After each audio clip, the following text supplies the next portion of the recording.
చాలా బోగస్ మాటలు మాట్లాడినారు. కానీ వీటన్నిటికంటే దరిద్రం, వీటన్నిటికంటే నికృష్టమైన మాట నిన్న రేవంత్ రెడ్డి గారు మాట్లాడినారు. ఇది పేపర్లో రిపోర్ట్ అయింది, దాని ప్రకారమే నేను మాట్లాడుతూ ఉన్నా. తెలంగాణ కాకుండా ఉమ్మడి ఆంధ్రప్రదేశ్లోనే బాగుండే ప్రభుత్వ ఉద్యోగులకనే ఒక నికృష్టమైన భావదారిద్రపు మాట తెలంగాణ ముఖ్యమంత్రి మాట్లాడడం అనేది ఇది నిజంగా కూడా తెలంగాణ ఆత్మగౌరవాన్ని కించపరచడమే. అసలు నీకు సిగ్గుందా? ఉద్యమంలో ఎన్నడూ రాలేదు కనీసం కలిసి, ఇవాళ సిగ్గు లేకుండా ఆ ముఖ్యమంత్రి పదవిలో కూర్చొని కూడా ఈ భావదారిద్రపు మాట మాట్లాడడానికి ఒక తెలంగాణ బిడ్డవు కదా, కనీసం రేషమని ఉండాలి కదా. ఎక్కడున్న తెలంగాణ ఎక్కడ పోయిందండి? 10 ఏళ్లలో భారతదేశానికే ఆదర్శంగా నిలబడ్డ తెలంగాణను పట్టుకొని ఉమ్మడి ఆంధ్రప్రదేశ్లోనే బాగుండే పరిస్థితులను మాట్లాడడానికి నీకు మనసెట్లు వచ్చింది? నీ రాష్ట్రాన్ని నువ్వే కించపరచడానికి నువ్వు ముఖ్యమంత్రి అనే ఇంగితం కూడా నీకు లేదా? ఆ మాత్రం సోయి కూడా లేదా అని బాధతో అడుగుతా ఉన్నా. ఒక ముఖ్యమంత్రి పదవిలో కూర్చున్నావు, అదృష్టవంతుడివి నువ్వు. ఎంత గొప్పగా మాట్లాడాలి నువ్వు నీ రాష్ట్రం గురించి, నీ ప్రభుత్వం గురించి కూడా గొప్పగా చెప్పుకోవద్దంటలేదు మేము. కానీ రాష్ట్రాన్ని చిన్నగా చేసి చూపెట్టడం అనే దౌర్భాగ్యం అనేది అయితే ఉందో నిజంగా కూడా బాధాకరం. ఇంకా దారుణం ఏంటంటే రాష్ట్రాన్ని చిన్నగా చేస్తాడు. ప్రభుత్వ ఉద్యోగుల పరిస్థితి అట తెలంగాణలో బాగా లేకుండానట, ఉమ్మడి ఆంధ్రప్రదేశ్లో బాగుండేనట. ఎందుకు 73% జీతం పెంచినందుకు బాగా లేకుండేనా? లేకపోతే భారతదేశంలోనే హైయెస్ట్ పే స్కేల్ కేంద్ర ప్రభుత్వ ఉద్యోగుల కంటే కూడా అత్యధికంగా జీతాలు ఇచ్చినందుకు బాగా లేకుండేనా? అత్యధికంగా పెన్షన్లు ఇచ్చినందుకు బాగా లేకుండేనా? లేదా ఇదే ప్రభుత్వ ఉద్యోగులు మన రాష్ట్రాన్ని అగ్రభాగాన భారతదేశంలో నిలబెట్టినందుకు బాగా లేకుండేనా? ప్రపంచంలోనే అతిపెద్ద లిఫ్ట్ ఇరిగేషన్ ప్రాజెక్టు కట్టింది ఇదే ప్రభుత్వ ఉద్యోగులు కాదా?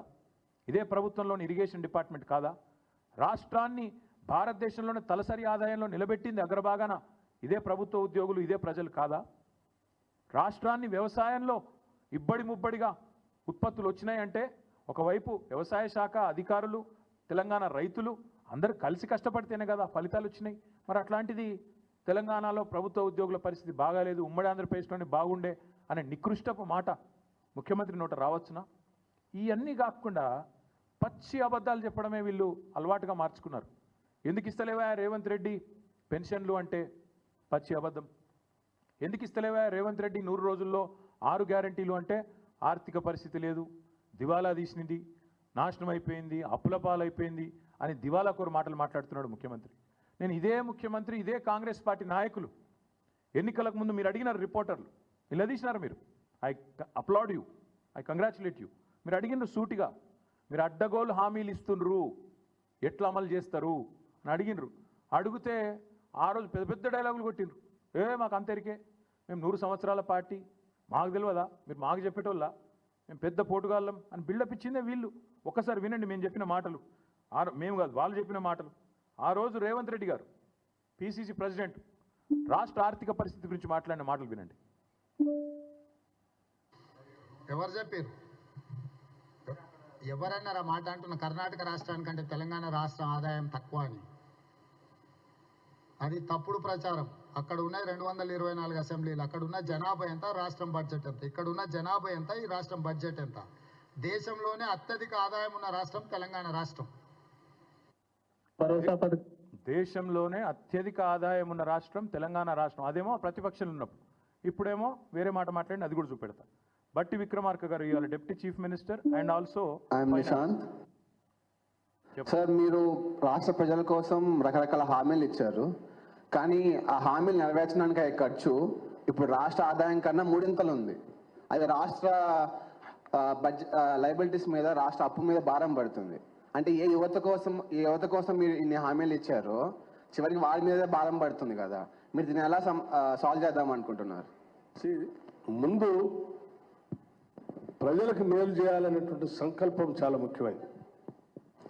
2 ఆదాయాలను సమకూర్చుకోవటంలో అపారమైనటువంటి అనుభవం ఉన్నటువంటి కాంగ్రెస్ పార్టీకి ఇది పెద్ద సమస్య కాదు.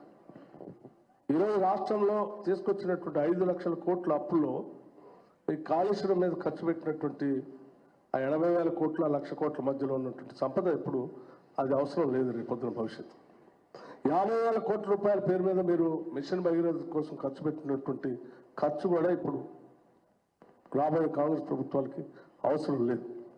ఇటువంటి వాటన్నిటిని జాగ్రత్తగా పోగేసుకుంటూ దోపిడీకి గురి కాకుండా జాగ్రత్త ఫిల్ఫ్రేజ్ చేసి ఆదాయాన్ని పెంచుకొని ఆ వనరులతో ఈ సంక్షేమ కార్యక్రమాలు చేయడానికి మంచి అవకాశం నెంబర్ 1.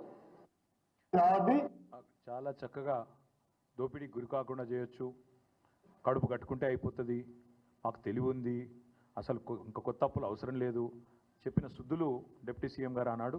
చాలా గొప్పగా చెప్పిన సుద్దులన్నీ కూడా మీ కళ్ళ ముందు ఉన్నాయి. ఆ రోజు ఇంకొక అబద్ధం కూడా ఇవాళ చెప్తున్నది అబద్ధం అనడానికి. ఆ రోజు 5 లక్షల కోట్లు అని చెప్పిండు. ఆయన మొదలు 10 సంవత్సరాల పాటు అసెంబ్లీలో ఉన్నాడు, ప్రతి బడ్జెట్ స్పీచ్లు విన్నాడు, ప్రతిసారి బడ్జెట్ చర్చలో అప్రాప్రియేషన్ చర్చలో పాల్గొన్న బట్టి గారు ఆ రోజు 5 లక్షల కోట్లు అన్నాడు. ఇప్పుడు రేవంత్ రెడ్డి గారితో సావాసం చేసి డిప్యూటీ సీఎం అయినాక ఆ అప్పు సడన్గా 7 లక్షల కోట్లు అయింది, 8 లక్షల కోట్లు అయిందని చెప్పి అడ్డగోలుగా మాట్లాడుతున్నాడు. ఇక ఇంకొక ఆయన ఉన్నాడు మహానుభావుడు కోమటిరెడ్డి వెంకటరెడ్డి గారు. ఇక ఆయన చాలా గొప్పగా చెప్పిండప్పుడు ఎట్లా చేస్తారా మీరంటే ఆయన చెప్పింది అది కూడా వినండి. కాబట్టి మేము ఇచ్చిన స్కీమ్స్ చాలా ఈజీగా 100 రోజులలో అమలు చేస్తామని ఇంత ఈజీగా చెప్తున్నాం మేము. అంటే మాకు లెక్కలు లేకుండానే 5 టైమ్స్ మీ ఎమ్మెల్యే మినిస్టర్ ఎంపీగా ఉన్నాను మేము చెప్తామా? 100 డేస్ చూస్తున్నామే అయిపోతాయి. ఇప్పుడు ఆర్టీసీ బస్సెస్ ఫ్రీ పోతున్నాయా? గృహలక్ష్మి స్టార్ట్ అయిందా? కర్ణాటకలో మా దగ్గర మహాలక్ష్మి స్టార్ట్ అవుతుందిగా. గృహలక్ష్మి మహాలక్ష్మి ఫస్ట్ మంత్ స్టార్ట్ చేస్తాం. అక్కడ రైస్ షార్టేజ్ ఉండి బయట స్టేట్లో కొని ఇచ్చే వరకు ఒక్క స్కీమ్ లేట్ అయింది, అది కూడా ఇప్పుడు స్టార్ట్ అయింది. మా దగ్గర అన్నీ ఉన్నాయి కదా, ఇన్కమ్ పెరుగుతుంది. బతుకునిచ్చే తెలంగాణ ప్రతి ఒక్కరికి 5 లక్షలు సొంత ప్లేస్ ఉంటేనేమో 5 లక్షలు, లేకుంటే ప్లేస్ ప్లస్ 5 లక్షలు ఫస్ట్ 100 డేస్లోనే అలాట్ చేస్తాం. ఇవంతా కలిసి బడ్జెట్ ఎంత తెలుసా?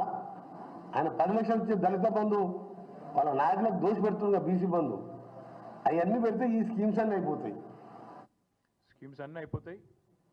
10 లక్షలు ఇచ్చే దళిత బంధు బంద్ చేయాలి, బీసీ బంధు బంద్ చేయాలి. 100 రోజుల లోపలనే ఇండ్లు లేని వాళ్ళకి ఇండ్లు ఇస్తాం, ప్లాట్ కూడా లేకపోతే ప్లాట్ ఇస్తాం, మీదికి 5 లక్షలు ఇస్తాం, 100 రోజుల లోపలనే ఇస్తాం. ఇవన్నీ వీళ్ళు మాట్లాడిన మాటలు, వీళ్ళు చెప్పిన హామీలు. బాధ ఎక్కడ అనిపిస్తుంది అంటే, సరే ఓట్ల కోసం ఇష్టం వచ్చినట్టు నోరు ఎట్లా ఉంటే అట్లా నారికి ఎంత వస్తే నోటికి ఎంత ఇస్తంతా మాట్లాడినారు. కానీ ఇవాళ బాధ్యతాయుతమైన పదవుల్లో కూర్చొని మంత్రులుగా, ఉప ముఖ్యమంత్రిగా, చీఫ్ మినిస్టర్గా ఇవాళ మాట్లాడుతూ ఆర్థిక పరిస్థితి బాగాలేదు అని చెప్పడానికి సిగ్గనిపిస్తలేదా? బాగాలేనిది ఆర్థిక పరిస్థితి కాదు, మీ మానసిక పరిస్థితి బాగాలేనిది. మీ మానసిక పరిస్థితి బాగాలేదు. మీకు ఇక్కడ గుజ్జు లేకపోతే మేమేం చేస్తాం దానికి? మీకు తెలివి లేదు, రాష్ట్రాన్ని నడిపే తెలివి లేదు, పరిపాలన చేత కాదు. కాబట్టి నోటికొచ్చిన వ్యాఖ్యానాలు చేస్తూ ఉన్నారు. చక్కదిద్దాల్సిన సీట్లో కూర్చొని చేతగాని మాటలు మాట్లాడితే ప్రజలు ఏమనుకుంటారు? మీకు లోన్లు ఇచ్చే ఇన్స్టిట్యూషన్స్ ఏమనుకుంటారు?